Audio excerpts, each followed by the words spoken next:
kantor gitu ya, masih lebur dan masih semangat gitu ya untuk mengikuti webinar kali ini.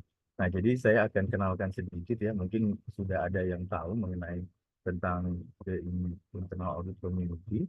Nah, tapi saya mau sampaikan apa sih sebenarnya IAC itu. Jadi IAC ini sebenarnya Bapak Ibu merupakan komunitas ya. Jadi bentuknya adalah komunitas di mana di dalamnya itu ada berbagai macam praktisi GRC ya, mulai dari governance, internal audit, risk management, dan juga profesi GRC lainnya. Nah, jadi kita di sini itu sifatnya saling sharing gitu ya, dan juga saling berbagi pengalaman.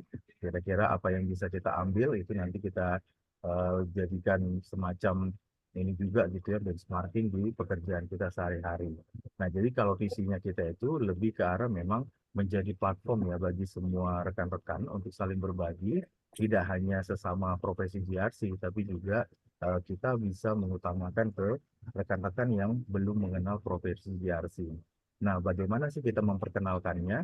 Salah satunya adalah dengan kegiatan seperti sekarang, yaitu ada webinar, ada juga workshop, dan maupun benchmarking ke perusahaan-perusahaan atau organisasi yang kita anggap sudah cukup ini ya, sudah cukup baik pelaksanaan GRC-nya.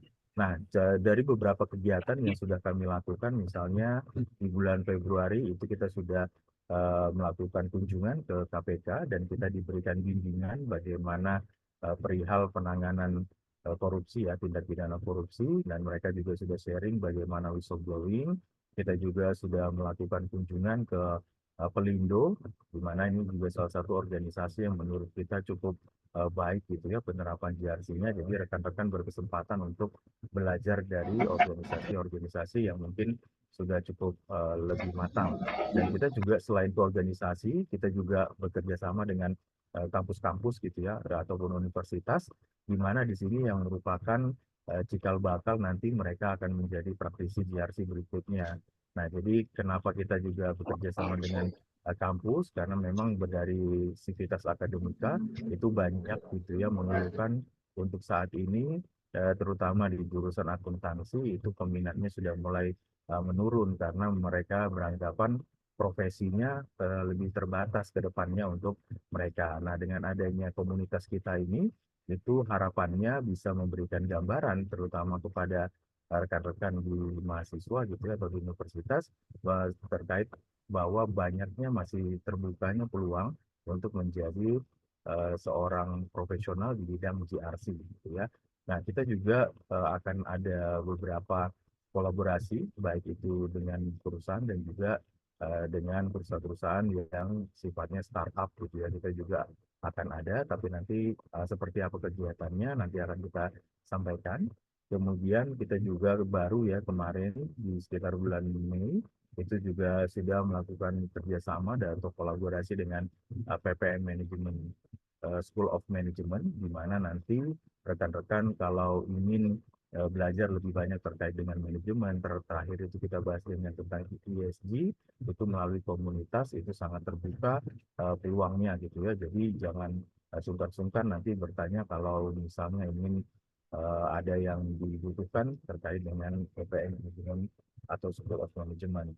Nah, kemudian rekan-rekan semua, saya juga sampaikan saat ini memang kita sifatnya komunitas ya, dan baru kita buat yang namanya grup WA. Saat ini kurang lebih sudah ada 850 yang terdaftar di sana dengan demografi seperti berikut. Sebagian besar memang 17% itu dari perbankan, dan juga beberapa juga dari financial company dan juga perusahaan lainnya. Nah, jadi harapannya dari 850 orang ini nanti setelah kita melakukan benchmarking, workshop, dan kunjungan gitu ya ke company-company, harapannya bisa memberikan kembali ya, atau istilahnya giving back to the community. Jadi harapannya rekan-rekan itu juga bisa membagikan ilmunya gitu ya, ataupun yang sudah didapat dari profesi GRC itu kepada rekan-rekan lainnya. Seperti contohnya tadi mahasiswa, bahkan dari beberapa instansi itu meminta untuk kita juga bisa menyebarkan ilmu GRC itu sampai ke UMKM, yang dimana memang secara statistik UMKM ini tuh sangat banyak gitu ya, dan kalau bisa dibilang pemahaman tentang GRC-nya mungkin minim gitu ya, karena saat ini memang di korporasi-korporasi yang concern ke arah sini. Nah, kenapa sih GRC itu penting? Karena GRC itu merupakan salah satu faktor untuk bisa sukses gitu ya. Makanya dengan adanya rekan-rekan di sini itu juga nanti harapannya bisa menjadi agent of change ataupun juga sebagai agent untuk kita bisa lebih mengembangkan profesi GRC di Indonesia umumnya dan secara global. Dan harapannya bisa mencapai level global gitu ya. Nah, jadi seperti itu. Dan oleh karena itu, marilah kita sama-sama nanti untuk bisa bahu-membahu gitu ya untuk melaksanakan cita-cita ini. Nah, jadi kalau nanti teman-teman ada yang pengen gitu ya sharing gitu ataupun sekedar berbagi gitu ya, itu boleh nanti hubungin kita. Kita nanti bisa juga memfasilitasi gitu ya. Kalau nanti dibutuhkan silahkan mengirimkan email melalui sekretariat atau kalau mau lihat-lihat IAC itu apa, boleh silahkan dilihat di websitenya kita gitu ya. Dan kalau mau lihat siapa aja sih yang saat ini ngurusin IAC itu juga bisa dilihat di website. Atau kalau mau main-main ke kantor juga boleh. Saat ini kantornya itu ada di Menara Cakrawala di lantai 12 ya, di Jalan Ehmad Tamrin. Atau kalau misalnya mau mudah, boleh juga WhatsApp saya. Silakan di nomor saya juga ada di sini. Jadi kalau rekan-rekan ingin join atau misalnya ingin berbagi ataupun punya misi yang sama dengan kita, silakan untuk memberikan kembali kepada komunitas gitu ya.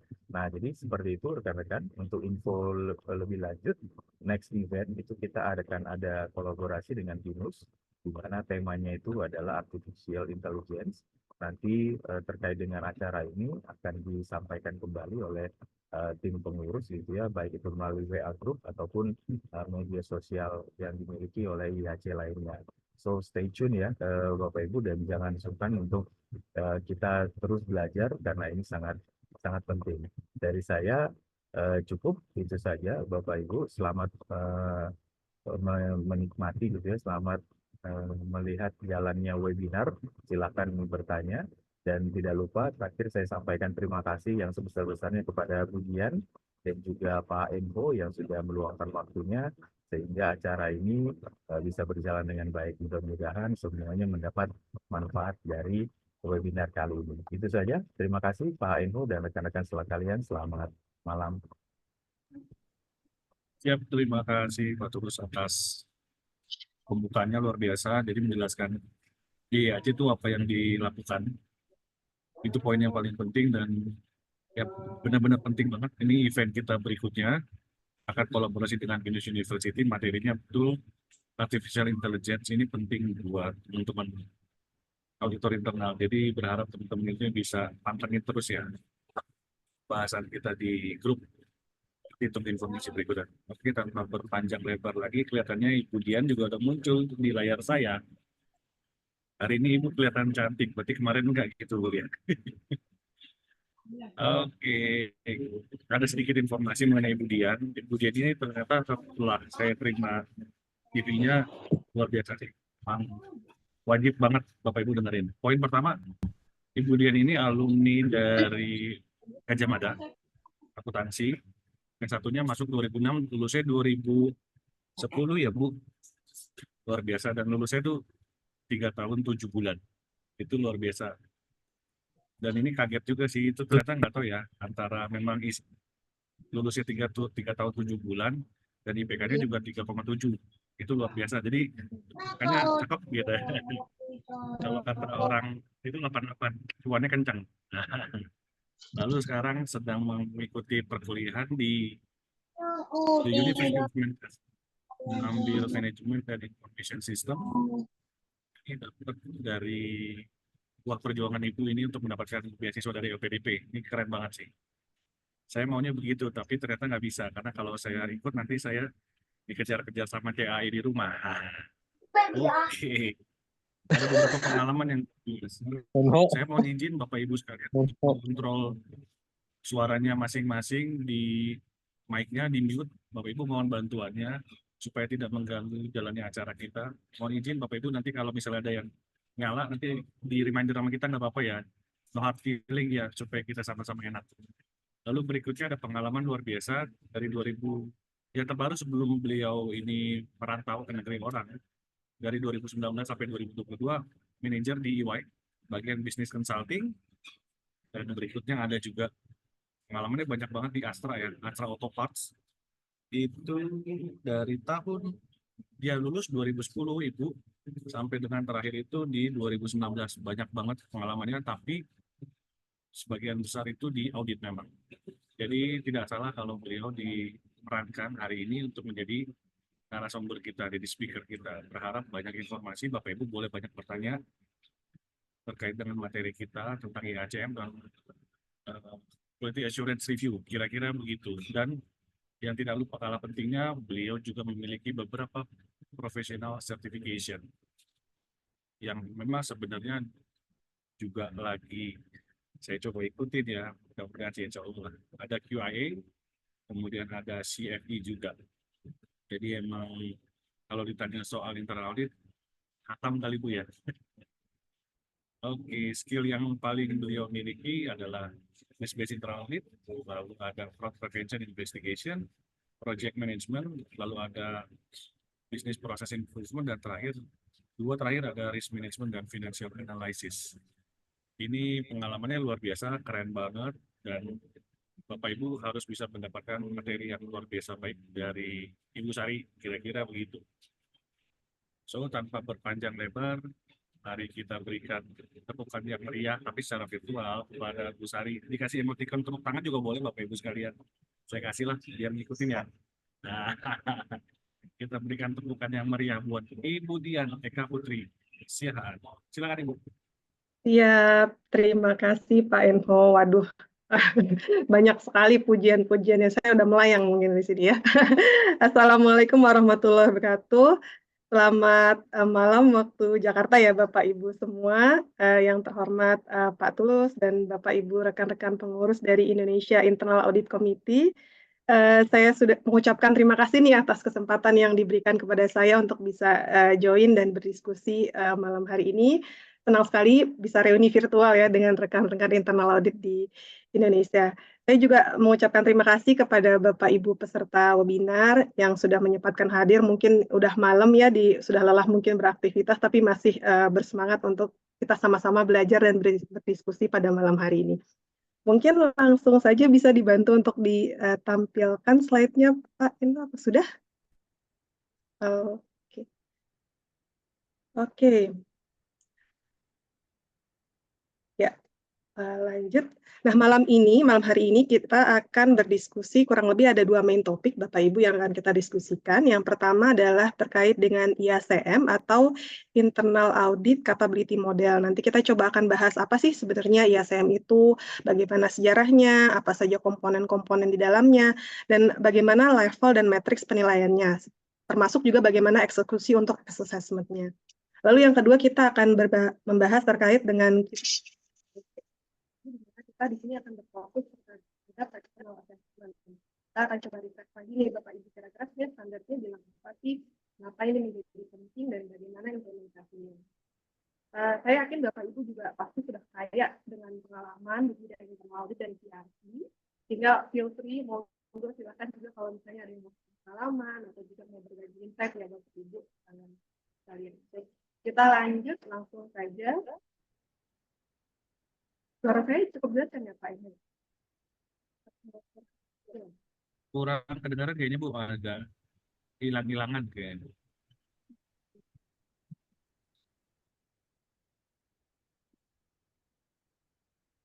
Lebih jelas atau masih juga?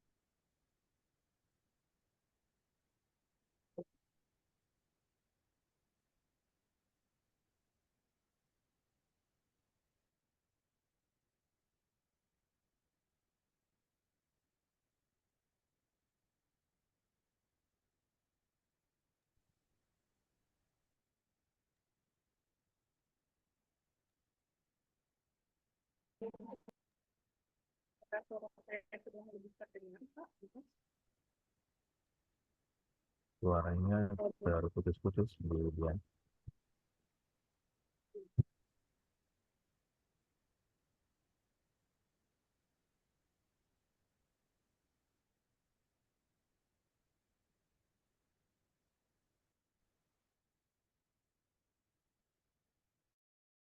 Izin Bu, nggak kedengeran suara.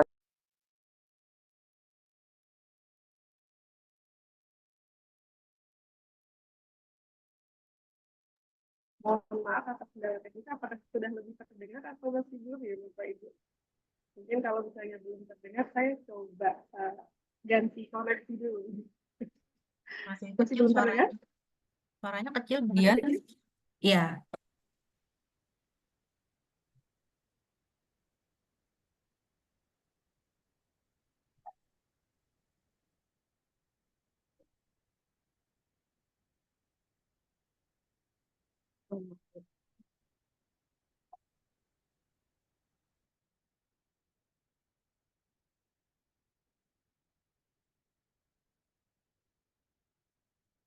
Saat ini apakah sudah lebih baik atau masih belum Bapak Ibu?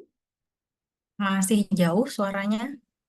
Saya coba Masih belum terlalu kedengeran Bu dia. Tadi di awal-awal sudah jelas. Nah, sekarang Kalau hilang. kalau saat ini lebih jelas? Masih jauh.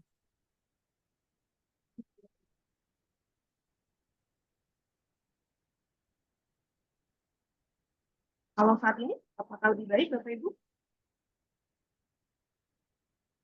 Kalau saya Atau masih agak jauh ya. Yang Bapak Ibu yang lain Putus-putus, masih putus-putus. Masih sama. Putus Bu. Oke, saya coba disconnect dulu, saya connect lagi apa boleh sebentar Bapak Ibu, mohon Boleh. maaf. Ya. boleh Bu Dian. Oke, siap-siap. Oke Bapak Ibu, jadi sambil menunggu Ibu Dian, kita berharap bisa bergabung lagi Bu Diannya, kira-kira begitu, karena beliau luar biasa sih secara ceritanya kemarin. Jadi Bapak Ibu boleh banyak bertanya kalau emang mentok di internal auditnya atau seperti apa, bagaimana penilaiannya, metodenya boleh ditanya dengan Ibu Dian. Kira-kira begitu Bapak Ibu. Ini saya ngoceh sambil nungguin Ibu Diannya masuk. Siap suhu. Mudah-mudahan. Ya. Oke, kita masih menunggu Bapak Ibu sekalian, Ibu Dian. Saya cuma takut satu, nanti yang masuk ke sini bukan Ibu Dian Eka Putri, tapi Ibu Dian Piscesa. Dian Piscesa penyanyi ya. Buat Bapak-Bapak Ibu yang mungkin masih jauh ya, pasti agak susah ya nggak masuk ya Dian Piscesa ya. Maaf ya, jokes Bapak-Bapak ini malam-malam, maaf banget. Nggak ada niatan. Generasi Jadi tua nih, memang Pak Enho.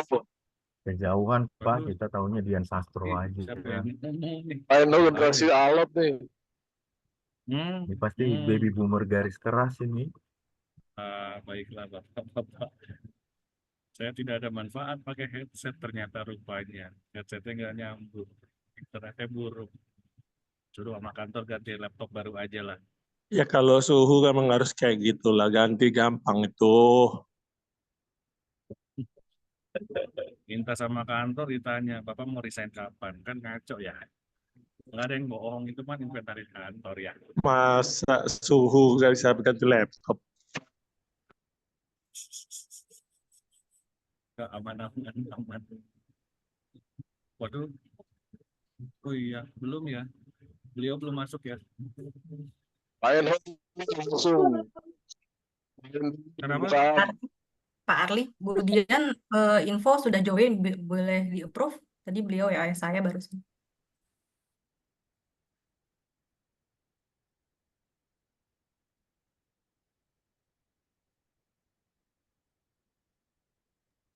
Belum masuk, belum bisa di-admit, belum muncul.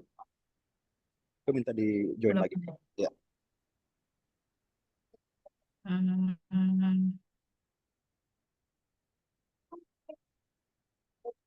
Jadi buat nanti memanaskan suasana Bapak Ibu nanti acara event berikutnya, yang pasti speakernya atau pembicaranya bukan speaker aktif satu. Ini speaker benar-benar bermanfaat dari secara keilmuannya. Itu aja sih kisi-kisinya. Ini bisa belajar banyak. Lagi pula kalau, nah sebentar ya Bapak Ibu, saya cek lagi. Ibu Diannya udah masuk. Baiklah Ibu Dian, kami persilahkan. Iya, mohon maaf Pak Enho atas kendalanya nih. Apa Bu, ini Enho. keadaannya masih 3 hari lagi, 4 hari lah. Jangan dibanyakin maafnya Bu, kasihan. Mungkin saya lanjutkan dulu, mungkin boleh Pak slide-nya.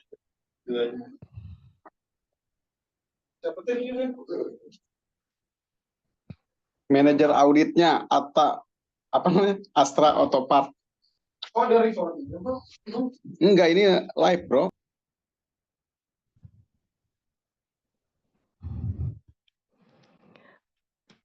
Oke, mungkin kita lanjutkan ya Bapak Ibu. Mohon maaf atas kendalanya. Kita akan mulai dengan IACM. Kita coba bahas apa sih IACM itu sendiri. IACM itu sendiri secara kepanjangan adalah Internal Audit Capability Model, di mana ini merupakan framework yang kita bisa gunakan untuk kita bisa memahami kemampuan kita saat ini, artinya kemampuan kapabilitas dari internal audit saat ini, dan kita bisa mengidentifikasi nih bagaimana area-area yang perlu ditingkatkan di fungsi internal audit kita dengan pendekatan yang terstruktur dan sistematis. Nah, secara garis besar apa sih manfaat atau role dari IACM itu sendiri? Kalau dianalogikan, yang pertama si IACM ini bisa kita analogikan sebagai penggaris gitu ya, alat ukur untuk kita melihat bagaimana fungsi internal audit kita sudah berjalan, apakah sudah sesuai dengan standar yang berlaku atau leading practice yang berlaku, sehingga nantinya hasil evaluasi ini bisa comparable, artinya kita bisa bandingkan nih antara entitas kita, organisasi kita dengan organisasi yang lain, atau juga bisa sebagai refleksi di mana kita melihat progres perkembangan dari fungsi internal audit kita dari waktu ke waktu.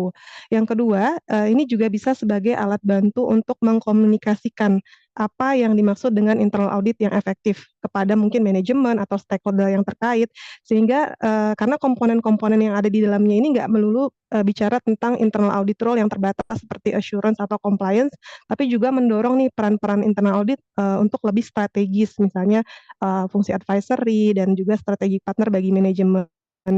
Nah, yang ketiga, di mana fungsi IACM ini juga berperan di mana kita bisa membantu menyusun roadmap perkembangan kapabilitas internal audit. Karena dari hasil kita melakukan evaluasi IACM ini, kita tuh bisa mengidentifikasi area-area apa saja sih yang memerlukan perbaikan, sehingga kemudian kita bisa petakan mana yang menjadi prioritas dan quick win untuk kemudian diperbaiki dalam time frame yang sudah kita tentukan, misalnya selama waktu 1 tahun atau 2 tahun, di mana saya juga punya pengalaman di sini. Saya membantu salah satu organisasi untuk melakukan review IACM-nya dan juga diminta untuk membantu menyusun roadmap jangka pendek 1-2 tahun berdasarkan identifikasi perbaikan yang sudah berdasarkan hasil analisa dari IACM. Kurang lebih itu untuk fungsinya. Mungkin kita lanjut ke slide berikutnya. Terkait dengan, nah ini mungkin refresh saja, saya rasa Bapak Ibu juga sudah cukup familiar ya terkait dengan apa sih bagaimana perkembangan internal audit yang tadinya fokus terhadap financial auditing, kemudian skopnya menjadi lebih luas, dan selanjutnya di sini kemudian IIA berdiri untuk kemudian menerbitkan berbagai standar policy yang terkait dengan pelaksanaan internal audit. Nah, pada dasarnya IACM ini sendiri, kalau kita mengacu, originalnya ini berdasarkan capability maturity model atau framework yang digunakan oleh software engineering dari salah satu universitas di Amerika, Carnegie Mellon, di mana capability maturity model ini digunakan untuk sebagai acuan dalam software development. Namun pada prakteknya saat ini kita lihat maturity model ini sudah digunakan di berbagai area atau domain, termasuk di areanya internal audit.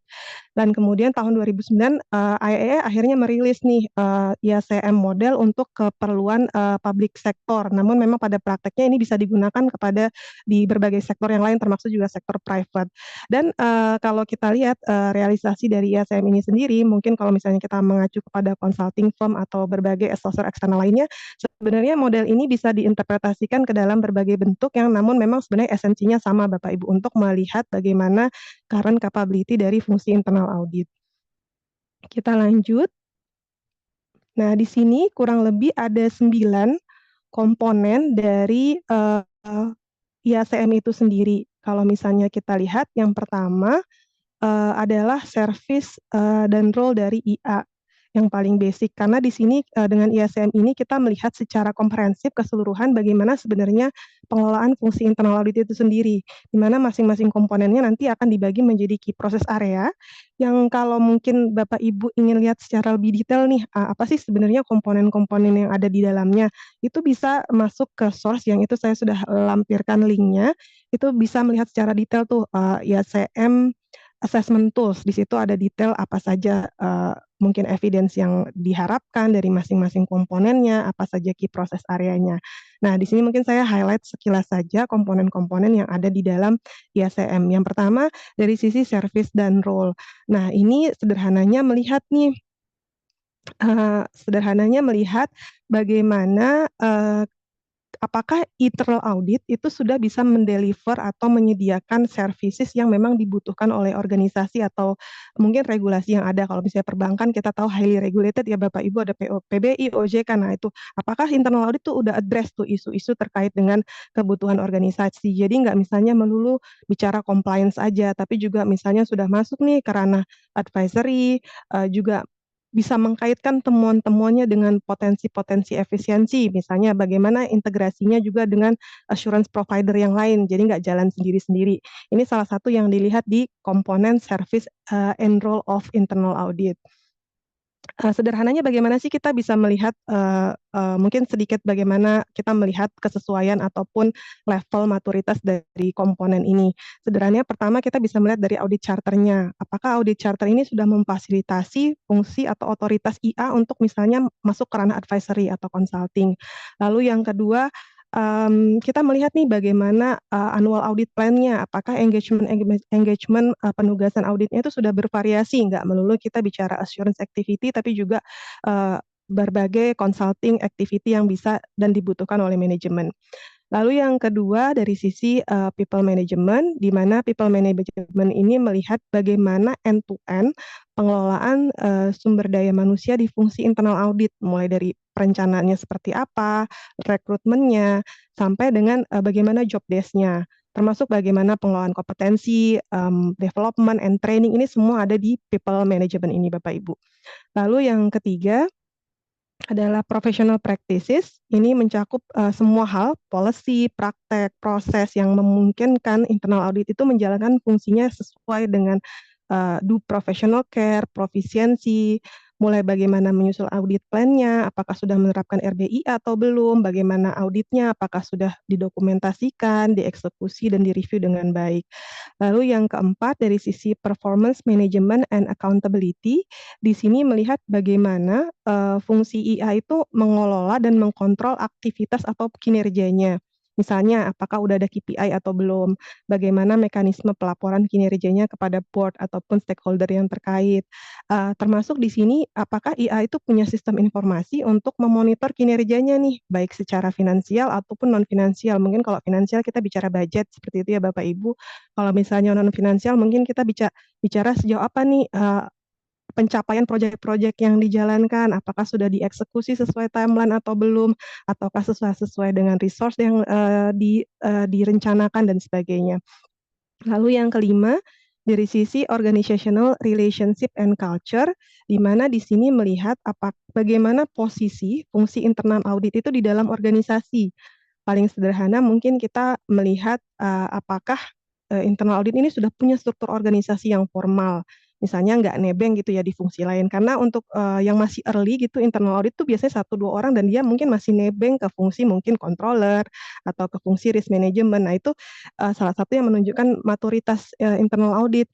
Dan bagaimana fungsi internal audit ini keterkaitannya dengan fungsi-fungsi lain di dalam organisasi gitu. Apakah sudah ada koordinasi, misalnya mungkin sudah dilakukan integrated assurance dan sebagainya, atau integrated GRC dan sebagainya. Lalu yang berikutnya dari sisi governance structure, ini lebih kepada bagaimana governing body, mungkin BOD atau BOC, itu memonitor nih fungsi internal audit, namun dengan tetap menjaga independensi dan objektivitas. Nah, paling dasarnya kita bisa lihat misalnya apakah internal audit charternya ada, sudah di-approve, dan sudah mencantumkan misalnya authority bagi internal audit untuk misal mengakses informasi, berbagai informasi yang ada di perusahaan, informasi operasional dan sebagainya.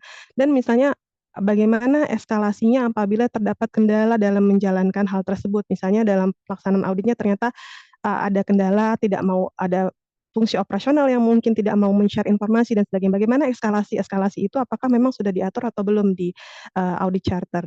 Dan juga independent audit committee, apakah sudah ada atau belum, ini juga salah satu yang bisa meningkatkan maturitas dari aspek governance structure. Kita lanjut. Mungkin di sini dari komponen-komponen tersebut, Bapak Ibu, kemudian kita bisa memetakan di mana level dari masing-masing komponen tersebut. Dari paling basic, level inisial, sederhananya di sini mungkin fungsi IA-nya belum berdiri secara mature ya Bapak Ibu, artinya masih ad hoc, mungkin masih tanda kutip nebeng ya, belum ada structure yang jelas. Lalu kemudian level 2 di sini fungsi IA-nya ini sudah mulai terbentuk nih, praktis yang profesional sudah ada, sudah repetitif dilakukan. Lalu fungsi yang ketiga, IA-nya sudah semakin mature, standar profesi ini sudah mulai dijalankan secara konsisten.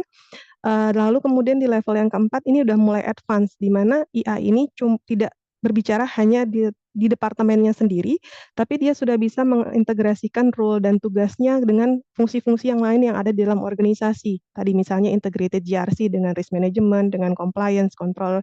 Ini adalah salah satu indikasi kita sudah masuk ke level 4. Dan yang terakhir level 5 ini yang sudah sangat advance, di mana sudah nggak bicara organisasi di mana internal audit itu berada, tapi dia sudah bisa mengoptimalkan perannya ke eksternal organisasi, termasuk melihat bagaimana hal-hal strategik, global trend, mungkin keterlibatannya di global professional standard dan sebagainya. Kita lanjut.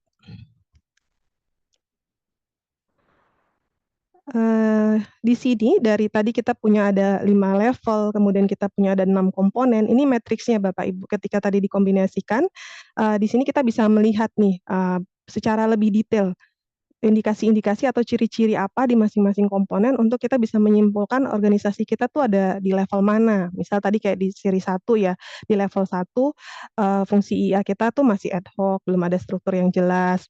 Di level 2 salah satu indikasi yang bisa terlihat tuh tadi misalnya kita masih fokus di fungsi compliance aja, kita masih belum bisa melihat secara strategis ataupun belum bisa melihat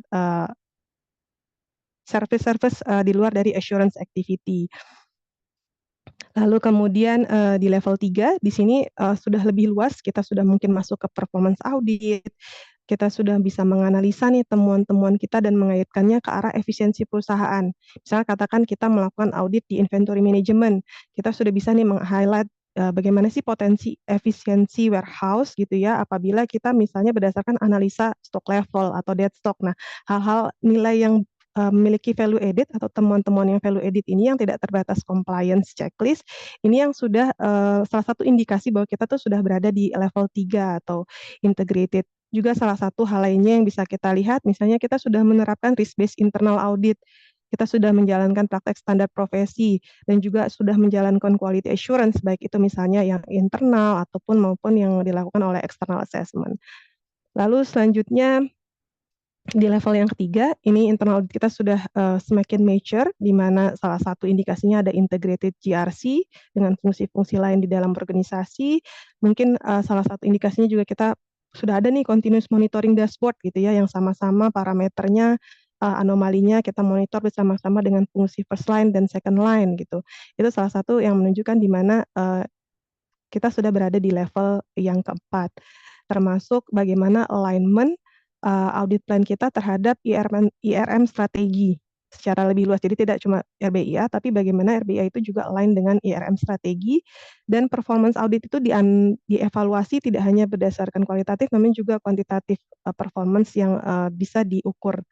Dan yang level kelima, ini tadi di mana internal audit ini sudah dipercaya sebagai agent of change. Ini udah paling optimal, udah sebagai strategic partner bagi organisasi, udah bisa melihat emerging issue, global trends, misalnya bagaimana adopsi emerging teknologi, praktek mungkin predictive data analytics gitu ya, yang saat ini juga mulai menjadi tren. Nah, itu hal-hal seperti itu. Jadi kita nggak cuma diagnostik, tapi juga bisa melakukan prediktif dan memberikan proyeksi-proyeksi insight kepada manajemen. Ini kurang lebih gambaran IACM matriksnya Bapak Ibu. Mungkin kita bisa lanjut. Nah, selanjutnya kita bicara bagaimana sih sebenarnya IACM assessment ini dilakukan.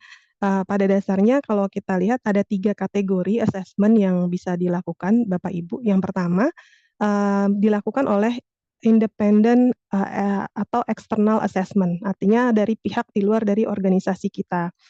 Lalu yang kedua, opsi yang kedua dilakukan secara self assessment, namun kita kemudian dilakukan validasi oleh eksternal atau eksternal validator. Dan yang ketiga dimungkinkan juga IACM assessment ini dilakukan secara self assessment tanpa ada kebutuhan ataupun melibatkan pihak eksternal. Namun yang perlu digarisbawahi adalah mau apapun tipe asesmen yang kita lakukan sebenarnya secara garis besar prosesnya akan sama saja Bapak Ibu, mulai dari planning, assessment, men-summary temuannya atau resultnya dan kemudian mengkomunikasikan secara sistematikanya itu akan sama saja. Mungkin bedanya kalau di planning, kalau kita melibatkan pihak eksternal, kita harus ada mekanisme penunjukan eksternal asesornya, siapa atau eksternal validatornya, siapa yang memang independen atau qualified gitu ya, untuk melakukan external assessment ini. Nah, kita bisa mengacu kepada IPPF nih, mungkin standar yang ada sekarang untuk melihat apa kategori atau klasifikasi, kualifikasi untuk menyatakan bahwa external assessment ini independen dan juga qualified. Nah, lalu dari planning kemudian kita masuk ke assessment, di mana sebenarnya kalau assessment ini kurang lebih sama seperti kita melakukan proses audit lah ya Bapak Ibu ya, pasti udah familiar juga. Kita mungkin mereview dokumen, interview dengan berbagai pihak terkait gitu ya, narasumber misalnya dengan usernya internal audit, dengan manajemen, dengan governing body-nya internal audit, atau justru dengan internal audit-nya itu sendiri dengan tim membernya, manajernya, chief audit eksekutifnya, itu kita bisa melakukan interview untuk melihat tadi masing-masing komponen itu eksekusinya seperti apa. Nah, bedanya kalau misalnya kita menggunakan external assessment, tentu saja assessment ini fully dilakukan oleh pihak eksternal yang tadi kita tunjuk. Sementara kalau misalnya kita melakukan self-assessment dengan external validation, di sini internal audit melakukan self-assessment, lalu kemudian ada validator yang datang untuk menilai apakah self-assessment yang kita lakukan ini sudah sesuai. Jadi sifatnya mungkin dia sampling ulang seperti itu untuk memastikan bahwa kesimpulan kita berdasarkan self assessment itu sudah benar. Lalu kemudian disimpulkan hasilnya untuk kita bisa tahu area-area mana saja sih yang menjadi fokus untuk improvement, dan ini bisa dikomunikasikan baik dengan CAE ataupun board ya, seperti itu Bapak Ibu. Kurang lebih gambaran untuk mekanisme assessment dari IACM ini sendiri. Mungkin kita lanjut dulu ke berikutnya. Nah, di section yang topik yang kedua, ini kita membahas Quality Assurance Review atau QAR, di mana kita berfokus di external assessment. Mungkin kalau Bapak Ibu ingat gitu ya, di standar sebenarnya kita punya assessment itu ada internal assessment, ada ongoing assessment. Nah, namun di sini kita berfokus pembahasannya kepada external assessment yang tadi juga ada kaitannya dengan IACM ya Bapak Ibu. Di mana kalau diatur berdasarkan standar bahwa external assessment ini tuh harus dilakukan 5 tahun sekali dengan independent assessor dari organisasi. Di mana fokus dari QAR ini sendiri kita melihat bagaimana implementasi dari standarnya nih, mulai dari kode etik, standar yang 1000 sampai 2000 sekian itu ya Bapak Ibu, bagaimana apakah internal audit sudah comply atau tidak comply dengan standar-standar tersebut. Dan external assessment ini juga dimungkinkan tadi bahwa melibatkan self-assessment dengan external validator. Jadi nggak harus full external assessment, tapi berdasarkan IPPF 2017 itu juga dimungkinkan kita menggunakan external validator. Nah, apa tujuan dari QAR ini? Saya yakin Bapak Ibu juga sudah familiar, ini refresh saja, tentu saja untuk memastikan nih apakah sudah pelaksanaan internal audit kita itu sudah sesuai dengan standar dan kode etik. Lalu kemudian juga sama-sama untuk bisa melihat bagaimana opportunity terhadap improvement yang bisa dilakukan di internal audit. Nah, untuk mekanismenya sendiri, di sini perlu dilakukan diskusi dengan board Bapak Ibu. Artinya perlu dipastikan bahwa bagaimana bentuk dan frekuensi dari external assessment. Misalnya apakah kita memilih full external assessment ataukah kita memilih self assessment dengan independent validator. Nah, itu harus ada justifikasinya nih. Kenapa kita memilih pendekatan tersebut? Mungkin karena budget, mungkin waktu, time constraint dan sebagainya. Ini perlu kita diskusikan dengan manajemen. Di mana juga bersama-sama dengan manajemen kita perlu memilih gitu ya, bersama-sama mendiskusikan kira-kira external assessor yang qualified itu seperti apa dengan mempertimbangkan tadi pemahaman terhadap standar profesi, kemudian bagaimana eksternal, apakah misalnya, baik Pak Enho, saya jadi gak fokus gara-gara lihat chatnya. Lalu kemudian bagaimana external assessor ini juga memiliki experience ya, artinya diwajibkan bahwa memang mereka punya experience di external assessment dan juga memastikan tidak ada conflict of interest karena memang ini diharapkan lebih independen. Lalu berikutnya di sini kita bisa melihat bagaimana step-step atau tahapan dalam pelaksanaan assessment. Sebenarnya kurang lebih kalau misalnya tadi kita bahas assessment di IACM, pendekatannya juga kurang lebih sama Bapak Ibu.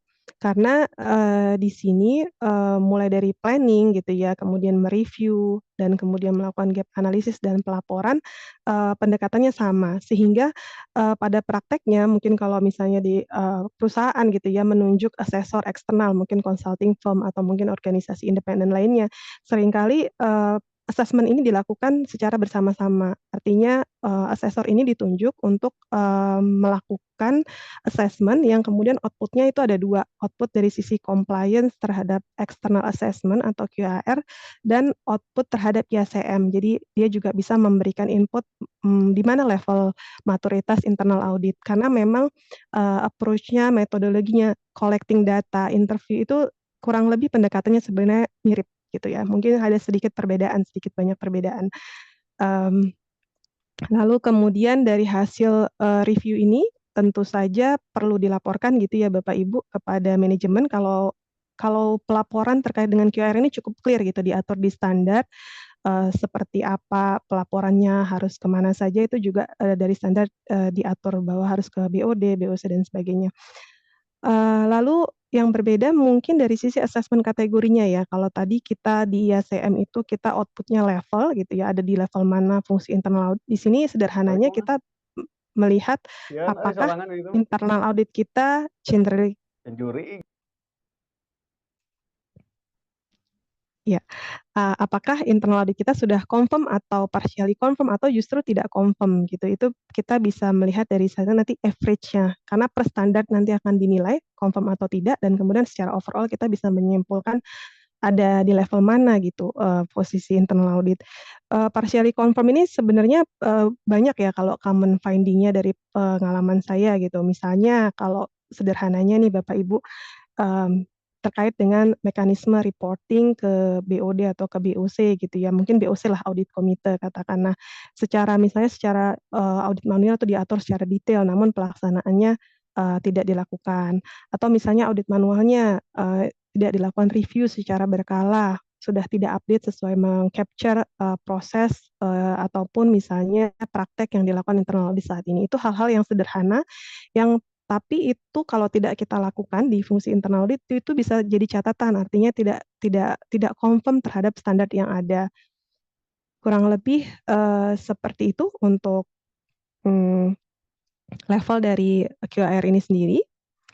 Selanjutnya kita melihat ini sebenarnya sekilas aja mungkin gambaran kira-kira apa sih dokumen yang diminta gitu. Dokumennya banyak Bapak Ibu dan ini dipersiapkan tadi di tahap planning.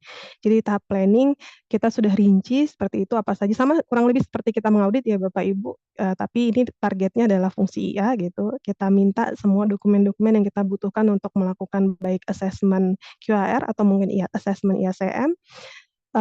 Mulai dari audit charter dan sebagainya. Ini ilustrasi saja, tentu saja nanti akan disesuaikan dengan kebutuhan Bapak Ibu ketika nanti memang pada prakteknya mau melakukan QAR ataupun IACM assessment. Nah, ini mungkin slide terakhir saya. Harusnya masih masuk waktu ya Pak Enhoaman ya. Di sini mungkin tadi kalau saya disclaimer juga, dari tadi saya membahas standar yang saya pakai itu adalah IPPF 2017 gitu.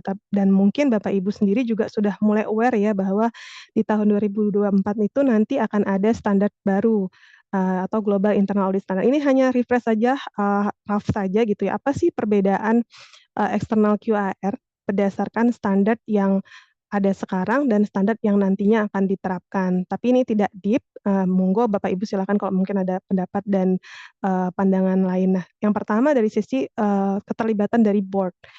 Diatur lebih komprehensif di 2024, di mana QAR ini harus direview dan di-approve oleh board gitu ya. Kalau tadinya cuma sekedar discuss, yang sekarang tuh diharuskan kita harus mereview dan di-approve gitu. Bagaimana rencana QAR kita? Artinya rencana QAR ini termasuk tadi pemilihan pendekatan external assessment-nya akan seperti apa, pemilihan external assessment asesornya siapa, dan mungkin termasuk ongoing assessment ataupun internal review yang dilakukan. Ya. Lalu yang kedua, scope-nya. Di sini kalau dilihat scope-nya itu jauh lebih komprehensif di 2024 gitu Bapak Ibu. Karena kalau dari 2017 memang fokusnya itu hanya kepada kode etik dan standar saja. Artinya IPPF yang biru tua itu kalau di atas Bapak Ibu lihat ya di diagram bulat itu fokusnya di situ gitu. Tapi kalau yang di standar yang baru itu sudah lebih komprehensif gitu, nggak cuma standar profesi, tapi dia melihat bagaimana applicable laws yang terkait dengan industri, misalnya kalau di tambang atau di perbankan kan punya khusus ya Bapak Ibu aturan hukumnya. Nah, bahkan sampai integrated GRC juga perlu dilihat bagaimana internal audit juga memenuhi kebutuhan manajemen dan stakeholder itu. Artinya lebih broad gitu. External assessment ini diharapkan menghasilkan sebuah report yang cuma tidak comply dengan standar, tapi dia lebih luas gitu. Dan yang ketiga dari sisi kualifikasi asesornya, ini juga berbeda nih Bapak Ibu, yang dimana kalau dulu cukup high level, yang penting punya pemahaman terhadap standar dan juga external assessment process.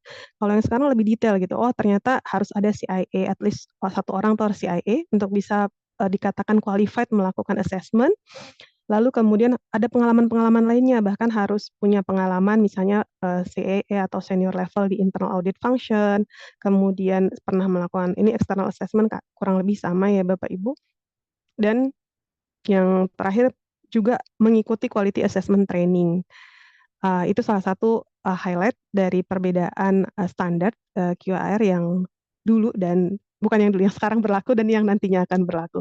Kurang lebih itu Pak Enho sharing dari saya. Mudah-mudahan cukup clear juga ya suaranya ya. Iya, Ibu. Aman. Luar biasa. Sebenarnya waktunya masih tersisa 3 menit, tapi Ibu kebut dengan baik. Ya, kebut.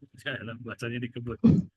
Tidak dikebut sih, Bu, tapi lebih tepatnya dipadatkan materinya. Itu bahasa profesionalnya. Padahal dikebut. Baik, Ibu. Tanpa mengurangi esensi yang Ibu sampaikan, ada beberapa poin yang bisa kami tangkap. Jadi terkait dengan IACM, ini adalah satu produk yang sebenarnya sangat baik. Juga kira-kira bahwa di dalam IACM sendiri tersebut, itu akan menghasilkan 5 level ya, Bu, di dalam prosesnya. Gitu. Dan posisinya, kita diharapkan internal auditor itu bisa mencapai pada level 5 optimizing. Artinya ada optimisme bahwa internal audit itu memang diberdayakan dengan baik. Jadi kalau nggak ada internal audit, perusahaan akan goyah gitu dalam hal memberikan peace of mind-nya. Bahasanya peace of mind. Jadi berharap di level 5 optimizing. Sebagai informasi, kalau tidak salah saya mau izin Bu Evi ya. Bu Evi ada kan dari BPKP beliau. Jadi saya ingat saya untuk level IACM tertinggi di level kementerian atau pemerintahan itu dipegang oleh Kementerian Keuangan. Mereka sudah di level 4 kalau saya tidak salah. Di 2016 mereka lagi berjuang untuk mencapai dari level 3 ke level 4. Dan saya tidak tahu kabar terakhirnya seperti itu kira-kira. Tetapi harapannya juga yang sama, ini bisa diterapkan di teman-teman yang ada di level private sector, kira-kira begitu. Lalu Berikutnya dengan Quality Assurance Review, ini juga menjadi satu produk yang sangat baik yang disampaikan oleh Ibu Dian, menjadi satu bagian bukan pelengkap tetapi saling berkebutuhan. Kalau tidak dilaksanakan IACM maka karnya juga akan repot kira-kira begitu. Dan yang terbaru adalah informasi mengenai bahwa KAR itu harus di-assessment oleh minimal CAE kalau saya lihat tadi ada informasinya. Jadi kita tidak seperti dulu lagi laporan atau hasil daripada assurance kita benar-benar sangat baik karena sudah di-assess oleh asesornya, memang sudah berpengalaman. Kualifikasinya sudah oke. Kira-kira begitu yang dapat kami tangkap, poin yang dapat kami highlight dari pemaparan Ibu Dian. Jadi saat ini kami persilakan kepada 3 penanya pertama untuk bertanya, baik Bapak atau Ibu sekalian boleh menanyakan hal-hal terkait IACM, pelaksanaan IACM, ataupun mengenai Quality Assurance Review. Kami persilakan kepada Bapak Ibu, boleh langsung raise hand, nanti tinggal dilihat, baru tinggal ketika diminta Bapak tinggal menyalakan mikrofonnya. Silakan Bapak Ibu. Raise hand, boleh.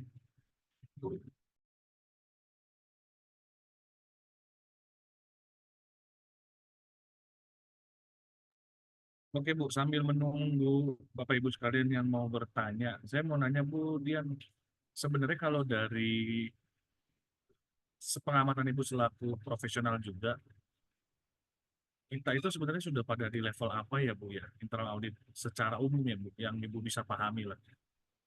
Karena kan di private sector pasti beda-beda ya Bu ya. Cuman yang Ibu bisa bayangkan seperti apa gitu Bu, jadi gambaran buat kami gitu. Iya, baik, makasih Pak Eno. Sebenarnya kurang lebih sama Pak Eno dengan apa yang Pak Eno tadi sudah sampaikan gitu ya. Kalau dari pengalaman saya melakukan external assessment atau mungkin pengalaman saya juga pernah di audit, sebenarnya range-nya internal audit Indonesia itu sendiri memang ada di level 3 sampai ke 4 Pak, masih di situ. Karena memang kalau kita lihat level 4 ini requirement-nya sebenarnya cukup berat ya Pak ya. Karena kita membenahi di internal audit itu sendiri nggak cukup gitu.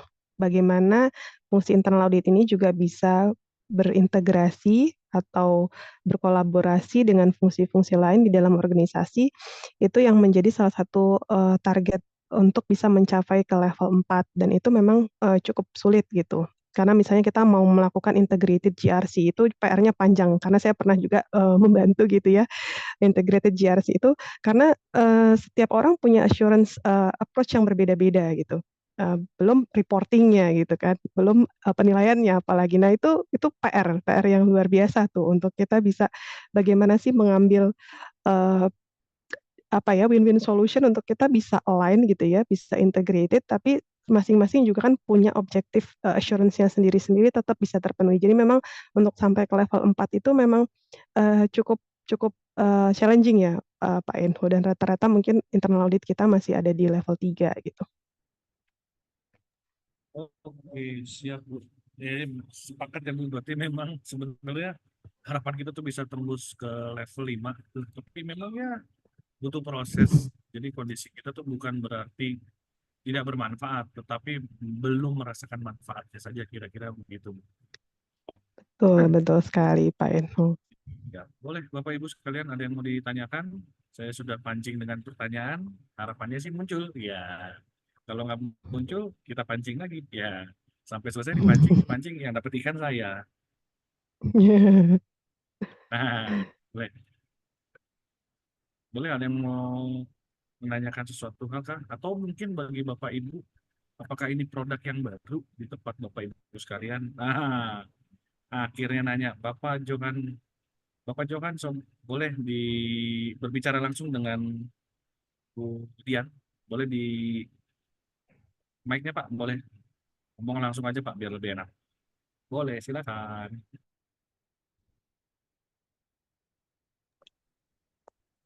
Ya, selamat malam Pak Enho, selamat malam Ibu. Malam Om Johan. Ini izin bertanya, kan kalau IACM setahu saya sangat-sangat efektif untuk di sektor pemerintahan ya. Benar tadi kata Pak Enho itu kiblatnya mungkin BPKB, BPKP gitu ya, terus yang lainnya. Nah kan kalau fungsi untuk penilaian di sektor pemerintahan kan itu self assessment-nya ada di fungsi inspektorat. Nah kalau IACM sendiri di sektor swasta seberapa efektif sih Bu penerapannya? Lalu untuk self assessment-nya itu bagaimana? Karena kan di swasta itu kan nggak ada fungsi inspektorat ya. Nah mungkin kan kita menilai diri sendiri kan. Kalau kita menilai diri sendiri kan pasti hasilnya bagus semua. Nah lalu untuk pengukuran levelnya bagaimana kalau untuk di sektor swasta? Itu aja sih Bu. Terima Oh iya, kasih. terima kasih Pak Johan atas pertanyaannya. Kalau dari pengalaman saya, Pak, memang di sektor swasta ini memang titik beratnya memang masih lebih kepada QAR ya, Pak ya. Karena QAR itu sendiri kan sebenarnya sudah cukup komprehensif mulai dari ongoing assessment, kemudian ada internal periodic assessment, lalu kemudian ada external assessment. Namun dari pengalaman saya cukup banyak juga korporasi yang sudah mulai aware terhadap IACM ini. Karena mereka melihat bahwa IACM ini tuh dibutuhkan untuk melihat seperti apa kita bisa melakukan improvement. Karena kalau misalnya di QAR itu kita fokus ke compliance ya. Kalau di sini kita bisa melihat mana saja area-area perbaikan yang tadi 6 faktor itu atau 6 komponen itu yang bisa kita prioritaskan dan menjadi rencana kapabilitas building-nya di fungsi internal audit. Nah, mungkin salah satu contohnya tadi seperti yang mungkin sudah saya sebutkan Pak, banyak company yang mungkin melakukan external assessment, di mana sekaligus juga melakukan IACM assessment. Jadi outputnya ada 2, dilakukan secara bersamaan karena memang pendekatannya mirip. Namun outputnya mereka mendapatkan 2 output dari IACM assessment-nya, mengetahui ada di level mana hal-hal yang prioritas dan quick win untuk bisa diperbaiki, mungkin sampai dengan ke roadmap seperti itu, ataupun dan juga di satu sisi juga mendapatkan input dari QAR. Atau sebenarnya IACM sendiri kalau memang kita belum melibatkan mungkin kalau dari sisi ada keterbatasan cost dan sebagainya, sebenarnya IACM assessment ini sendiri itu dimungkinkan saja Pak dilakukan self assessment oleh internal audit itu sendiri.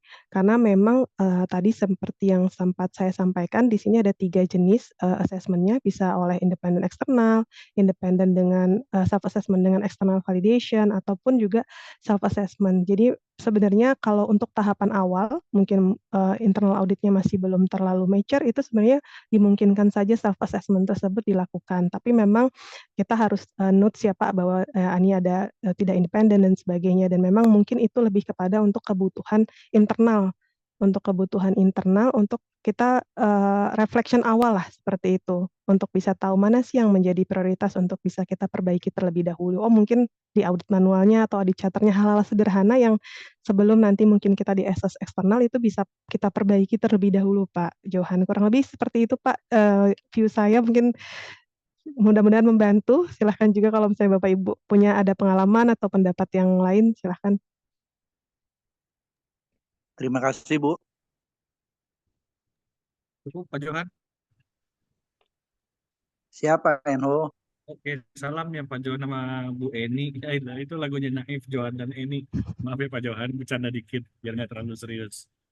Oke, tadi Terima ada kasih. yang bertanya, tapi tadi ada yang raise hand duluan, Ibu Evi, yang tadi saya sebutkan Bu Dian dari BPKP. Jadi kita berikan kepada Bu Evi kesempatannya. Silakan Bu Evi. Asik. Halus Nggak ya Bu ya. apa-apa Pak, Halus. saya belakangan kok raise hand-nya. Nggak Tadi apa-apa, ada yang tadi di chat duluan udah tuh Pak. dipantau Bu. Silakan, boleh. Silakan Bu Evi. Hah? Iya, terima kasih Pak Moderator, Pak Yohanes Enho, dan izin Ibu Dian Eka Putri ya Bu. Saya Evi Bu, Siap Bu, dari siap Bu BPKP. Evi. Izin diskusi aja nih Bu, saya tertarik tadi yang Ibu sampaikan mengacu kepada standar ya Bu ya, yang lagi hangat nih Bu, global Internal internal audit audit standard. standar. Oke, dari yang tadi kan Ibu sampaikan ada quality assessment gitu ya Bu ya, QAR ya. Nah, itu kan kalau kita mengacu sekarang ke global standard, antara lain beda di scope ya Bu ya. Antara lain tuh kita harus juga melihat bagaimana kalau bisa ke integrasinya apa tadi ya digambarkan bagaimana ke integrasi GRC sendiri di tempat yang kita asesi ya gitu Bu. Nah mungkin Bu Dian kan lagi hangat nih. Kalau saya kan udah lama ya. Mungkin boleh Bu kasih share gambarannya sedikit. Gimana sih yang untuk kita contoh nyatanya mudah-mudahan udah ada ya. Untuk kita juga bisa melihat sampai ke scope ke integrasinya ke pengintegrasian yang sudah berjalan dengan GRC yang sudah ada di unit yang kita akses gitu. Itu aja sih Bu, terima kasih. Ya, terima kasih Bu Evi. Sebenarnya kalau dari standar yang baru, kalau boleh jujur, ini juga saya masih mempelajari Bu Evi, karena ini kan masih tahap diskusi dan baru akan dipakai 2025 ya, kalau saya nggak salah. Saya coba cek contekannya dulu. Kalau nggak salah di awal 2005 dan sekarang masih tahap-tahap masih sosialisasi ya Bu Evi. Mungkin kita juga bisa sama-sama mengikuti juga sosialisasinya dari IIA seperti itu.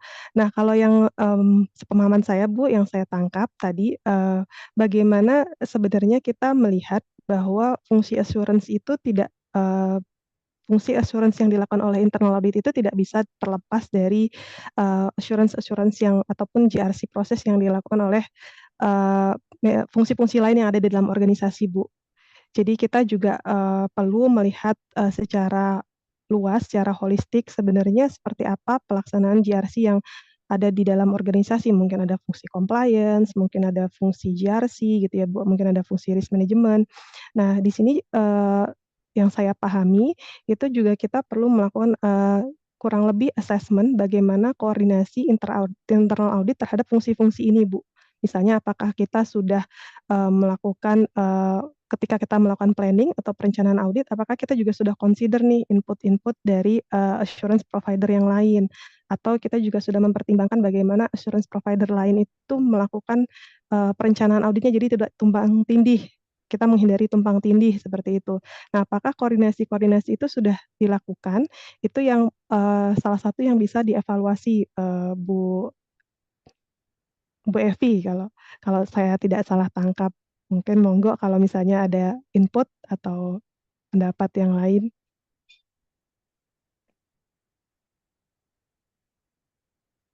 Ya, Bu Evi gimana Bu? Iya Pak, terima kasih jawabannya Bu Dian. Ya, terima kasih Pak Yohanes. Pas ya Bu ya jawabannya ya? Pas ya? Iya Pak. Oke Pak, Oke, makasih. nanti sepatunya pas. Jadi Ibu nanti bisa tinggal ke kasir beli sepatunya. Oke, cocok. Oke. Siap. Ya, terima kasih Bu Evi. Tadi sudah ada sebenarnya panggilannya Pak Andri sih. Saya baru tahu di grup, tapi panggilannya Johan aja. Sudah ada Pak Andri, ada Bu Evi. Sekarang kita persilakan Pak Octavianus Bernard dari PT Kawasan Berikat Nusantara. Boleh Pak, di open mic test saja Pak. Sekarang open kamera aja. Wah, ini saya pernah ketemu dengan Pak. Siap. Ya. Selamat malam Pak Enho, salam kenal Ibu. Juga terima kasih untuk materi yang disampaikan. Yang pertanyaan saya itu saya rasa sudah saya sampaikan di di kolom chat ya. Kami telah melakukan IACM assessment oleh BPKP pada 2022 ya, oleh pihak Ibu Evi mungkin ya di 2022, dan hasilnya 3DC. Ada salah satu yang buat kami itu cukup bertanya-tanya mengenai Quality Assurance Improvement Program. Kebijakan itu apakah bisa dilakukan sendiri, dan pedoman apa yang digunakan, lalu apabila tidak bisa kami lakukan, apakah ada konsultan yang dapat membantu kami menyusun Quality Assurance Improvement Program. Demikian Pak Enho, Ibu Dian. Terima kasih. Silakan Ibu Dian, ada beberapa pertanyaan. Ya, kalau Quality Assurance Improvement Program, Pak, kalau misalnya kita mengacu kepada standar IIA yang masih berlaku IPPF 2017, tapi kalau saya lihat di 2024 kurang lebih sebenarnya sama aja, Pak, untuk yang Quality Assurance Improvement Program ini, di mana di sini sebenarnya ada yang disebut dengan internal assessment dan juga external assessment. Di mana kalau internal assessment-nya itu sebenarnya melekat di fungsi internal audit itu sendiri, Pak. Jadi bentuk ongoing assessment yang dilakukan, misalnya internal audit melakukan pekerjaan audit, kemudian supervisornya melakukan review terhadap working paper-nya, atau kemudian ada review berjenjang oleh tim leadernya. Sebenarnya itu sudah attach proses yang dilakukan oleh internal auditor itu sendiri atau internal audit function itu sendiri. Jadi tidak perlu melibatkan pihak eksternal dalam hal ini. Lalu kemudian kalau yang periodik ini dilakukan periodic review oleh internal, misalnya 6 bulan sekali atau 1 tahun sekali, bisa dilakukan sampling atas pekerjaan-pekerjaan audit yang sudah selesai untuk dilihat nih kelengkapannya, mulai dari apakah misalnya administrasi ada assignment letter, hal-hal sederhana ya Pak ya, kemudian dilihat apakah sudah ada tektokan review nih antara tim leader dengan auditornya, apakah juga sudah terdokumentasi, apakah mereka sudah melakukan konfirmasi findingnya dengan memadai, didukung dengan data dan sebagainya. Sebenarnya itu juga termasuk periodic review. Jadi di mana seharusnya di audit manual kita ini diatur dengan lebih rinci Pak, seperti apa ongoing dan periodic review yang diharapkan ada di perusahaan atau di organisasi internal audit. Seperti contoh misalnya ada fungsi internal audit yang cukup mature di mana dia sudah punya fungsi QA sendiri gitu. Jadi fungsi QA ini adalah fungsi yang independen secara internal, di mana dia bisa melakukan internal assessment secara periodik karena dia tidak melakukan audit juga gitu ya. Dia semacam peer review lah, dia mereview temannya sendiri gitu. Tapi kan bukan kerjaan sendiri, jadi diharapkan lebih independen. Nah itu kalau internal audit yang sudah cukup mature, dia punya tuh Pak fungsi ini gitu. Tapi mungkin buat internal audit yang masih kecil, memang masih cukup sulit untuk bisa melakukan periodic self-assessment yang ideal lah seperti itu. Jadi untuk yang internal ini sendiri sebenarnya bisa dijalankan sendiri Pak, tanpa ada keterkaitan pihak eksternal dan ini memang juga diwajibkan oleh standar seperti itu. Nah, sementara kalau yang untuk eksternal sendiri, tadi mungkin yang sudah saya sempat bahas ya ini tentu saja butuh keterlibatan pihak eksternal gitu ya, baik sifatnya full external assessment ataupun tadi self assessment dengan independent validation seperti itu. Itu kita perlu memilih gitu ya Pak, misalnya siapa mungkin dari consulting firm atau mungkin ada organisasi-organisasi profesi yang memang sifatnya konsultatif untuk menyediakan external assessment ini Pak. Kurang lebih seperti itu. Mudah-mudahan menjawab Pak. Silakan kalau misalnya mungkin ada yang kurang atau dan sebagainya. Ya, terima kasih Bu Dian untuk penjelasannya. Terkait penilaian-penilaian itu kan ada indikatornya ya Bu. Apabila kami akan membuat suatu kebijakan untuk untuk ada parameternya lah.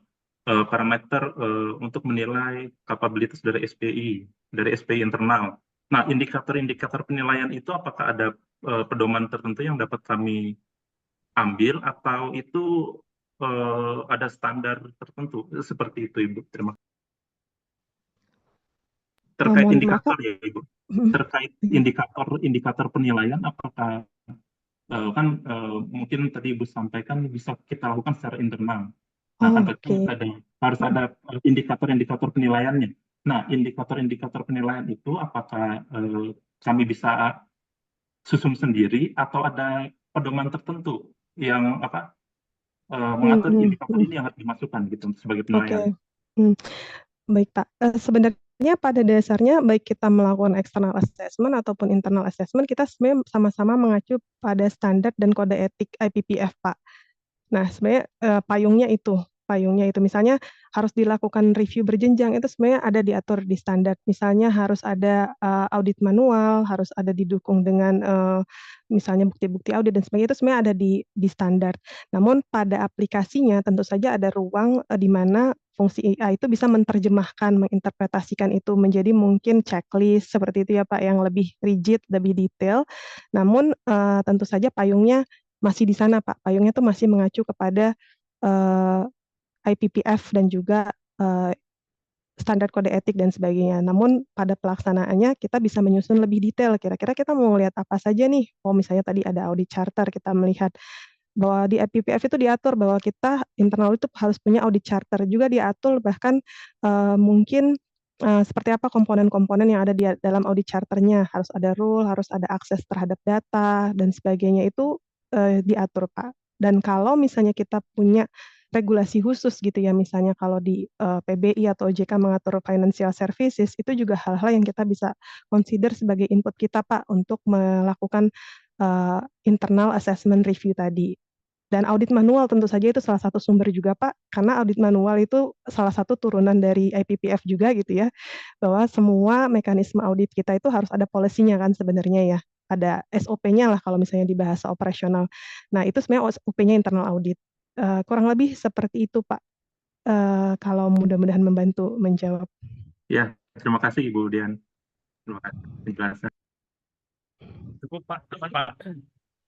Oke, siap Pak. Kemudian ini ada keluh kesah juga di grup, ada pertanyaan. Kalau dilihat secara sekilas, memang sebenarnya fungsi ada penabrakan fungsi antara risk management dengan fungsi penilaian self assessment, karena ya kalau dilihat sebenarnya itu lebih efektif ya Bu di ACM itu di dunia pemerintahan. Meskipun saya pribadi juga merasa ya ACM juga tidak terlalu efektif juga sih, karena sebatas apa ya, bahasa kasarnya deh nggak apa-apa deh, itu cuma based on paper. Pada saat melaksanakan juga ya udah, yang penting ada nggak ada tunjukin paper gitu. Jadi ini akan lebih enak kalau yang benar-benar dari pihak independen seperti yang dikatakan Pak Octavianus tadi pertanyaannya. Kira-kira begitu Bu. Ini gimana ya Bu ya pendapat Ibu? Iya, terima kasih Pak Eno. Sebenarnya kalau saya melihatnya itu saling melengkapi ya Pak. Artinya internal assessment dan external assessment ini sebuah proses yang saling melengkapi gitu. Ibaratnya kalau misalnya siap-siap dulu gitu. Kalau tanda kutipnya gitu ya. Kalau kita mau diperiksa gitu ya, kita siap-siap dulu deh, jangan apa adanya banget gitu kan ya. Nah sebenarnya si internal assessment itu fungsinya lebih seperti itu Pak, gitu. Karena external assessment kan bayar ya Pak, mahal gitu tanda kutip mungkin. Jadi sebelum kita sampai ke sana akan ada lebih baik gitu kalau misalnya kita juga mempersiapkan diri terlebih dahulu tadi dengan melakukan ongoing assessment, kemudian periodic internal review. Tapi tentu saja kalau memang makanya di standar sendiri diatur gitu ya Pak, bahwa 5 tahun sekali itu minimal harus ada external assessment untuk memang diharapkan sebagai pihak yang benar-benar independen gitu untuk memberikan input sebenarnya realitanya gitu ya, di mana sih posisi internal audit itu berada gitu. Tapi untuk sampai ke sana mungkin kita tanda kutip siap-siap dengan si internal assessment dan sebagainya itu Pak. Oke, siap. Jadi buat Bapak Ibu yang tadi sempat agak meresahkan sesuatu di grup, boleh dapat jawabannya, mudah-mudahan agak sedikit lebih tercerahkan, bukan sedikit sih, lebih tercerahkan dengan penjelasan dari Bu Dian. Oke, Bapak Ibu, silakan kita masuk ke termin kedua, 3 penanya lagi, gitu. Masih ada sekitar waktunya 6 menit lagi untuk bertanya. Bapak Ibu yang mau bertanya dipersilakan raise hand atau di kolom chat diletakkan pertanyaannya juga boleh. Kita tunggu, gitu. Kita masih menunggu jawaban pertanyaan dari Bapak Ibu.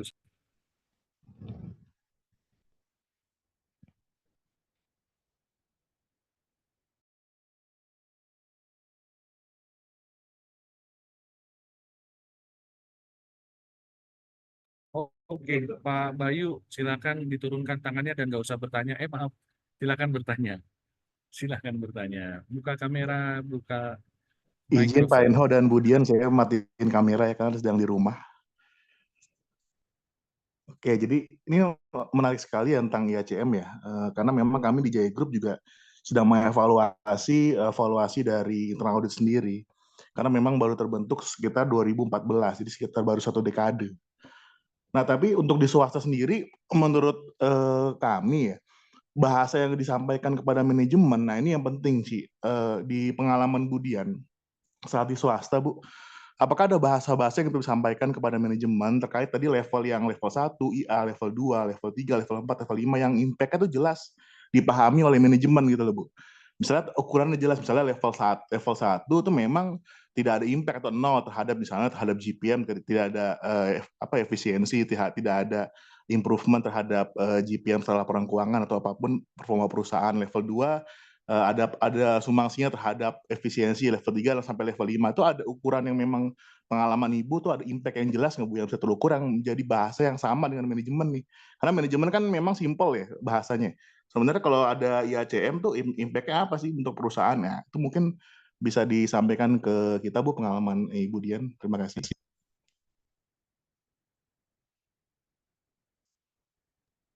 Ya, sebenarnya kalau kita mengacu kepada framework ini Pak ya, gimana framework dipakai AI ini, memang kalau diterjemahkan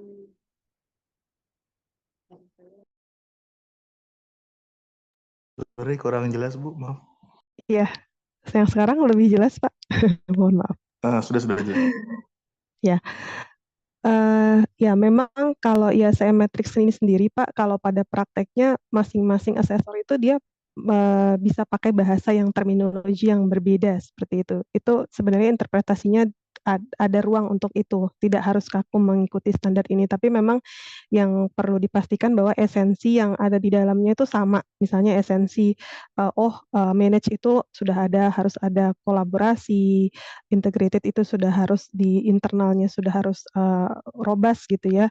Nah, sebenarnya bagaimana interpretasi untuk memudahkan manajemen memahami itu sebenarnya masih ada ruang, Pak. Artinya diperbolehkan saja untuk kemudian diinterpretasikan disesuaikan dengan kebutuhan dari manajemen, tapi tetap mengacu pada pokok-pokok yang ada.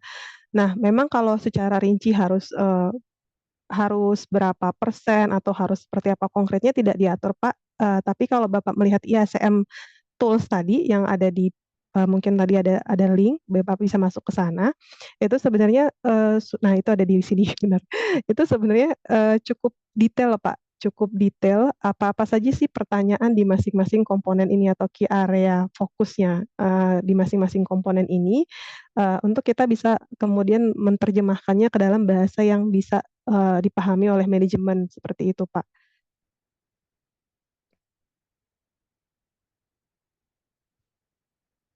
Ya, Pak Bayu, gimana Pak Bayu? Oke, jadi nggak bersifat kaku gitu ya, sesuai dengan memang bisnis atau pemahaman dari manajemen itu sendiri ya terhadap perusahaan ini ya. Iya, benar-benar Pak. Nggak kaku sesuai dengan tadi yang matriksnya itu ya. Cuma memang menurut saya ada bukan contoh ya, kayak lebih ke gambaran yang resmi, yang pengalaman dari Bu Dian sendiri Bu, misalnya untuk yang IA yang masih level 1 tuh impact-nya sebenarnya masih ya dia tidak ada sama sekali misalnya, atau enggak level 2 tuh impact-nya ini udah bisa nih misalnya business process improvement-nya udah mulai berjalan misalnya seperti itu Bu. Ada nggak sih Bu yang lebih apa contoh yang lebih konkret gitu Bu? Ini untuk seri pengalaman Ibu. Baik, mungkin kalau tadi kita ya terima kasih Pak. Jadi kalau tadi kita mengacu ke matriks yang tadi ya Pak ya, mungkin kalau bisa ditampilkan. Nah, sebenarnya impact terhadap performance company itu hanya salah satu dari komponen yang ada dari 6 komponen itu. Itu mungkin masuknya kalau di sini kita melihatnya di performance management and accountability seperti itu ya Pak ya. Jadi kita nggak melihat maturitas ini nggak cuma dari satu aspek bagaimana kontribusi IA terhadap performance company, tapi kan kita juga melihat berbagai aspek dari tadi mulai people management-nya seperti apa, terus policy yang kita terapkan seperti apa, governance structure yang kita miliki seperti apa, itu sebenarnya holistik melihatnya. Cuma kalau misalnya Bapak pengen lebih rinci gitu ya, performance management ini bagaimana sih mengukur KPI internal audit gitu ya. Memang itu sebuah tanda tanya ya, karena internal audit ini kita nggak langsung impact kepada, kita nggak revenue generator misal katakan seperti itu ya, kita cost center gitu. Bagaimana sih ketika kita mengatakan kinerja kita itu memang impact terhadap financial statement gitu, atau terhadap kinerja finansial perusahaan. Memang itu suatu PR besar bagi kita, bagaimana kita menunjukkan value added kita. Mungkin saya pernah dapat contoh gitu ya, salah satunya bagaimana kita mengkaitkan finding kita, misalnya kita punya laporan audit, kemudian finding kita itu bisa kita kaitkan dengan efisiensi perusahaan. Bahkan ada beberapa company yang ibaratnya internal audit itu udah ada target bagaimana dia bisa diharapkan save mungkin cost company misalnya 3% atau 7%, katakan let's say seperti itu ya Pak. Jadi bagaimana internal audit itu lebih praktikal, temuan-temuannya bukan cuma compliance, tapi juga bisa berdampak terhadap finansial. Cuma memang ini cukup bumerang dan cukup hati-hati karena nggak semua temuan audit itu pasti ada dampaknya ke finansial. Tetap kita akan ada juga yang sifatnya compliance. Nah, jadi hal-hal seperti itu Pak, itu sebenarnya bisa juga disepakati dengan manajemen bagaimana KPI atau performance dari internal audit sehingga performance-nya itu bisa dikuantifisir, nggak cuma kualitatif aja, nggak cuma sekadar bahwa kita punya 10 project udah kita selesaikan, udah selesai. Tapi bagaimana kualitas result dari hasil audit kita, bagaimana temuan-temuan audit kita ini juga memberikan value added nih kepada manajemen atau kepada perusahaan. Tadi misalnya mengkaitkannya dengan efisiensi. Kurang lebih seperti itu Pak, mudah-mudahan bisa membantu. Tapi itu kalau saya lihat memang di level 4 ya Pak, di manage untuk bisa mengkuantifisir performance dari internal audit dan memang internal audit yang sudah sampai ke level itu belum banyak gitu Pak. Jadi memang contoh yang saya berikan tadi juga memang belum, tentu saja belum komprehensif, yang kita sama-sama coba explore ya Pak untuk bisa sampai ke sana. Oke, terima kasih Bu Dian. Iya, mudah-mudahan membantu Pak. Oke, Pak Bayu, aman? Clear, Pak? Ya, aman. Oke, aman. Ya, dengan pertanyaan terakhir dari Pak Bayu, untuk sesi tanya jawab berarti kita sudah akhiri, Bapak Ibu, ya. Simple saja. Oke, sebentar. Oke, dari Pak Daniel. Boleh, Pak? Pak Daniel, singkat. Oke, silakan, Pak Daniel. Masih boleh ya Pak ya? Siap. Izin Pak Eno. Kemudian selamat malam Bu. Saya izin bertanya Bu. Ini kan kalau external review itu kan dari pihak luar ya Bu ya, yang menilai bagaimana performance internal audit ya, Departemen Internal Audit. Nih kalau melihat level dari level pertama di awal-awal sampai dengan level kelima yang sudah optimizing, saya coba melihat ada salah satu description capabilities-nya yang mengatakan bahwa kalau udah optimizing itu world class recommendation ya Bu ya. Salah satunya itu world class recommendation. Nah, untuk menilai world class recommendation ini kok rasa-rasanya itu pendekatannya itu dilihat dari apa yang dirasakan oleh stakeholder atau alias dalam hal ini manajemen yang merasakan seperti itu Ibu. Nah ini coba saya kaitkan jika penilaian itu datang dari pihak luar Bu, kira-kira pendekatan yang mereka gunakan apa ya Bu ya? Karena secara keseluruhan saya lihat levelnya semakin ke bawah, mungkin dari pihak luar lebih mudah untuk menilai. Kenapa? Karena pendekatannya lebih ke comply, gitu ya.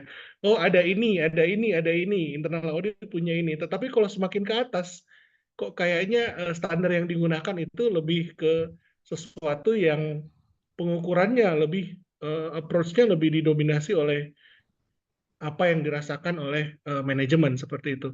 Apakah itu Bu yang saya tangkap Bu dengan melihat leveling ini? Terima kasih. Terima kasih Pak. Iya, terima kasih Pak Daniel atas pertanyaannya. Kurang lebih memang sama Pak pemahaman kita. Sebentar, mungkin suara saya nggak jelas ya. Oke, lebih jelas Pak? Oke, nah benar Pak Daniel, kurang lebih kalau yang saya tangkap memang semakin ke atas itu semakin diharapkan view dari stakeholder-nya si internal audit ini sendiri. Jadi memang nggak bisa terbatas melihat, karena tadi level 3 itu IA itu sudah menjalankan fungsinya dengan benar, sudah sesuai dengan internal audit manual, sudah robust practice IPPF-nya itu cuma sampai di level 3. Tapi bagaimana setelah dia menjalankan fungsinya sesuai dengan standar yang ada dan kemudian mendeliver value terhadap organisasi atau fungsi-fungsi yang terkait, itu yang bisa menaikkan levelnya menjadi ke level 4 gitu Pak. termasuk nanti level 5 sudah sampai ke organisasi dan company wide. Nah, di sini kalau yang saya tangkap sebenarnya possible saja Pak dilakukan oleh external assessment. Mungkin kalau itu yang saya tangkap dari pertanyaannya Pak, koreksi mungkin kalau salah. Karena ketika kita melakukan external assessment ini, tentu saja kita tidak melakukan hanya berdasarkan review terhadap dokumen, tapi juga kita melakukan interview terhadap stakeholder, semua stakeholder yang terkait, termasuk dari BOD, BOC-nya, kemudian mungkin fungsi yang terkait tadi compliance, risk management, atau mungkin ada fungsi GRC dan sebagainya yang fungsi relevan, assurance provider yang lain. Kita juga menggali nih Pak, apakah praktek yang dijalankan oleh internal audit ini tuh sudah align gitu, sudah sesuai dengan ekspektasi mereka, atau mungkin menurut mereka ada yang kontraproduktif dan segala macam. Jadi sebenarnya sangat possible itu juga dilakukan oleh external assessor, karena tadi pendekatannya robust gitu Pak, pendekatannya nggak cuma berdasarkan dokumen, tapi juga kita melakukan diskusi dan mungkin FGD dan sebagainya untuk menggali sebenarnya seperti apa sih praktek yang dilakukan oleh internal audit, apa sudah ada di level 4 atau mungkin masih ada di level 3. Dan sebenarnya kalau kita bicara internal audit ya Pak ya, di mana internal audit itu harus diberikan feedback, itu sebenarnya secara standar juga diatur bahwa misalnya setiap kita melakukan audit kita harus mendapatkan feedback nih dari auditi kita setiap engagement, itu satu. Atau mungkin kita bisa melakukan periodic feedback collection gitu ya, mungkin dari manajemen dengan questionnaire dan sebagainya. Itu juga berbagai metode yang dibuka memang untuk mendapatkan perspektif gitu Pak dari berbagai pihak, apakah sebenarnya fungsi internal audit ini sudah berjalan seperti itu Pak, dengan sesuai dengan ekspektasi. Apakah cukup clear Pak? Mudah-mudahan. Ya, setidaknya saya mengetahui perspektif dari assessor itu seperti itu, artinya ke depannya untuk menaikkan level koordinasi atau tingkat satisfaction manajemen harus ditingkatkan. Terima kasih Bu. Ya, terima kasih Pak. Terima kasih Pak Enol. Oke, siap Pak Daniel. Berarti sudah ditutup, jadi nggak ada lagi yang bertanya karena udah kelewatan 1 menit nih dari jadwal semestinya. Tapi nggak apa-apa, yang penting puas, kami semangat. Baiklah, terima kasih Bapak Ibu sekalian untuk pertanyaan-pertanyaannya dan sudah menyimak sampai bagian akhir. Terakhir banget, silakan Bu Dian memberikan closing statement atas kegiatan kita Ya. hari ini. Terima kasih Pak Enho. Ya, mungkin dari saya juga mengucapkan terima kasih Bapak Ibu atas semangat dan interaksi dan partisipasi dari Bapak Ibu terhadap diskusi webinar malam hari ini. Kalau di Indonesia sore, kalau di UK. Terima kasih atas kesempatan yang diberikan pada saya. Saya mohon maaf tadi banyak kendala ya, kekurangan teknis dan segala berbagai kekurangan yang lainnya dalam penyampaian materi ini. Saya berharap materi dan diskusi yang kita lakukan bisa bermanfaat untuk Bapak Ibu memahami seperti apa sih IACM, seperti apa QAR, dan kita sama-sama bisa meningkatkan kualitas audit internal yang ada di Indonesia. Dan kalau misalnya masih ada hal-hal yang ingin ditanyakan, ingin didiskusikan, feel free bisa kontak saya juga, bisa via LinkedIn atau via WA juga boleh, nanti saya tinggalkan nomor saya kalau memang dibutuhkan, atau juga bisa lewat juga dari Indonesia Internal Audit Committee juga kita bisa, mungkin masih ada kesempatan-kesempatan untuk berdiskusi lagi di lain kesempatan. Terima kasih Bapak Ibu semuanya.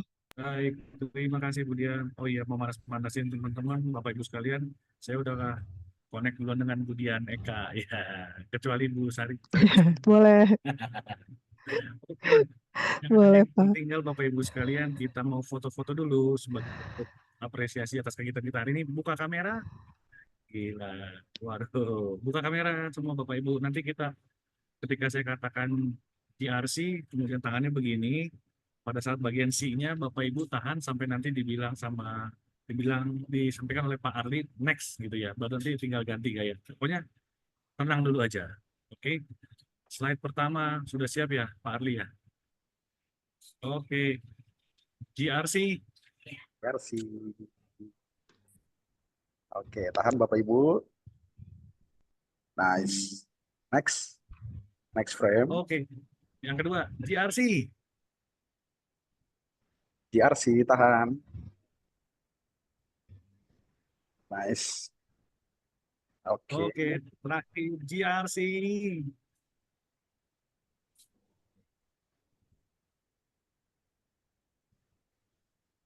Sebentar Bapak Ibu, ada muncul chat. Jadi, jadi dia ke 1, 2, 3 GRC, tahan. Nice. Oke, thank you. Silakan Oke, Pak. selesai. Selesai, Pak. Oke, baiklah Bapak Ibu sekalian, tak ada gading yang tak retak, yang retak cuma gading Martin karena bercerai dari Gisel, maaf, itu bercanda. Oke lah, burung Irian, burung cendrawasih. Budian, terima kasih. Sampai berjumpa Bapak Ibu sekalian pada webinar berikutnya. Saya mengucapkan wabillahi taufiq wal hidayah. Wassalamualaikum warahmatullahi wabarakatuh. Selamat malam, selamat beristirahat. Waalaikumsalam. Selamat Bapak Ibu, malam, terima kasih. saya mengingatkan untuk mengisi daftar hadir ya Bapak Ibu yang ada di kolom chat box. Terima kasih, itu aja. Ya, terima kasih. Baik, Bu. Ya, terima kasih deh. Terima kasih Suhu Enho. Udah tolong ditutup itu kamera.